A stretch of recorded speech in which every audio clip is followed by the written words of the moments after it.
हजारों लोग ऐसे हैं कलीसिया में जिनको 10-10 साल हो गए प्रार्थना करते हुए कि परमेश्वर मुझे पवित्र आत्मा से क्या कर, भर, मुझे गैर भाषा चाहिए, और आज तक गैर भाषा उनके पास आया नहीं, क्योंकि उन्हें क्या लगता है किसी दिन ऊपर से दया होगी, और ऊपर वाला नीचे देके बोलते हैं तू कब बुद्धिमान बनेगा, क्योंकि बाइबल कहती है आत्मा से परिपूर्ण होते जाओ। किसकी जिम्मेवारी? अगर मैं आपको यह बोलूं जाओ अभी लुधियाना चले जाओ, इसका मतलब मैं देख चुका हूं लुधियाने जाने का रास्ता आपको मालूम है, लुधियाने जाने का किराया आपके पास है, आप लुधियाना जा सकते हो। मैं अपने 2 साल के बच्चे को नहीं बोलूंगा जा लुधियाना, मुझे मालूम है वो अभी अकेला लुधियाना नहीं जा सकता, पर आप जा सकते हैं। परमेश्वर ऐसा वचन आपको कभी नहीं बोलेगा जो आप पूरा नहीं कर सकते। अगर वो कह रहे हैं कि आत्मा से परिपूर्ण होते जाओ तो किसकी जिम्मेवारी? और उसने आगे लिखा भी कैसे परिपूर्ण होना, कहता आपस में, कहता स्पीकिंग टू योरसेल्फ, अपने आप से कहता बात कर। आज की प्रॉब्लम पता क्या है कलीसिया? आप उन चीजों को मुंह से नहीं निकालते हो जो आप देखना चाहते हो, आपके मुंह से वो चीजें निकलती हैं जो आपको डिस्ट्रॉय करती, जो आपको नाश करती हैं। आपका आप अपने मुंह से वो चीजें नहीं निकालते हो। हाय भैन जी मैनू लगदा आ मेरी एक बांह ना सुन्न हो रही है, मैनू एक बांह मेरी सुन्न हो ही जाती है, मैनू कमजोरी है।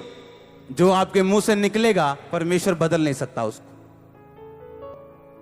शैतान दिखा रहा तेरी बाजू सुने, वचन कह रहा है उसके कोड़े खाने से, उसके कोड़े खाने से। तो क्या बोलोगे?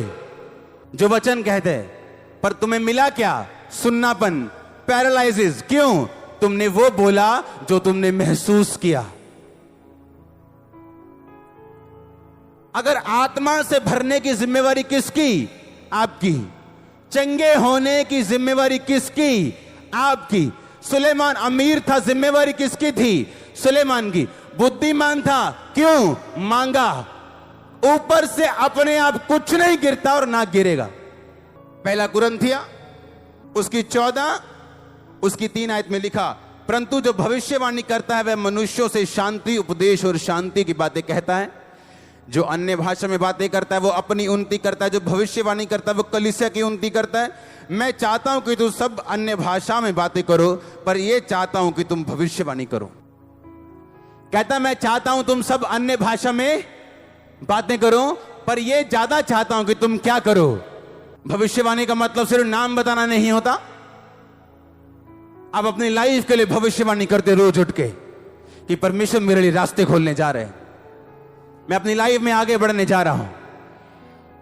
आप वचन को लेके अपनी लाइफ पे भविष्यवाणी कर सकते हो कि धर्मी अपने दोपहर तक जैसे सूर्य बढ़ता जाता है उसका प्रकाश बढ़ता जाएगा। आज सुबह जब मैं उठा हूं मैं डिक्लेयर करता हूं मेरा प्रकाश बढ़ता जाएगा, मेरी चर्च का प्रकाश बढ़ता जाएगा, मैं हर एक चीज में बढ़ता जाऊंगा।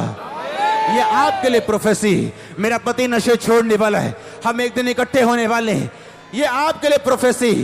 पर आप बोलते क्या हो? मेरा पति नशेड़ी है। आप बोलते क्या हो? मैं बड़ी दुखी हूं।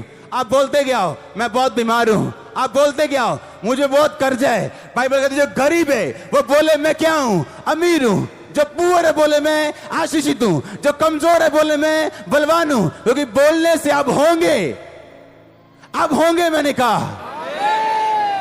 पर आप बोलते कुछ हो, एक्सपेक्ट कुछ करते हो खुदा आपको दे। ऐसा नहीं हो सकता। उसने कहा तेरे मुंह में जीवन, तेरे मुंह में मौत। आप सारी उम्र वेट करते रहोगे होली स्पिरिट से भरने की, और ऐसी दुनिया छोड़ जाओगे बिना होली स्पिरिट के जब तक आप खुद नहीं भरोगे अपने आप को। कहता आपस में बातें करो। आपस में मतलब अपने आप से, भजन संहिता से। यहोवा मेरा चरवाहा है, मुझे घटी ना होगी। हालेलुया।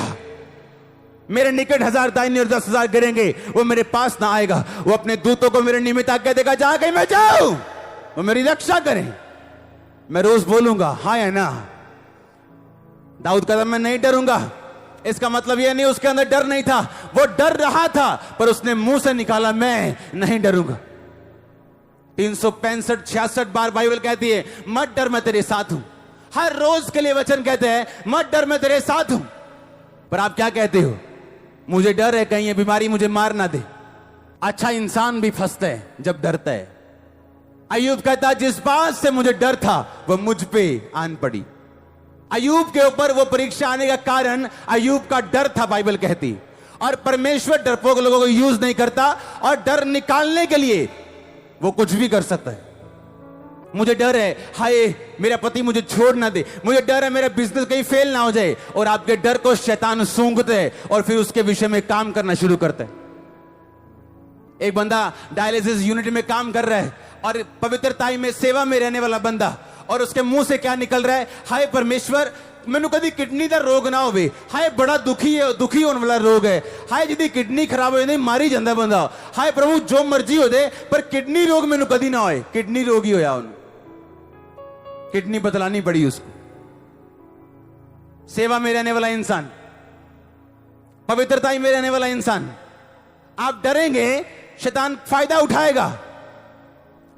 कोई महारोग आपका हिस्सा नहीं, कोई किडनी रोग आपका हिस्सा नहीं, कोई कैंसर आपका हिस्सा नहीं, कोई टीबी आपके परिवार का आपका हिस्सा नहीं, आपके परिवार का कैंसर हिस्सा नहीं, शुगर हिस्सा नहीं, बीपी हिस्सा नहीं, स्ट्रोक हिस्सा नहीं, अधरंग हिस्सा नहीं, गरीबी हिस्सा नहीं, कमजोरी हिस्सा नहीं, शर्मिंदगी हिस्सा नहीं, ब्लड के रोग हिस्सा नहीं, ब्लड के रोग हिस्सा नहीं, छोटी उम्र हिस्सा नहीं। अब लंबा जीने वाले, अब लंबा जीने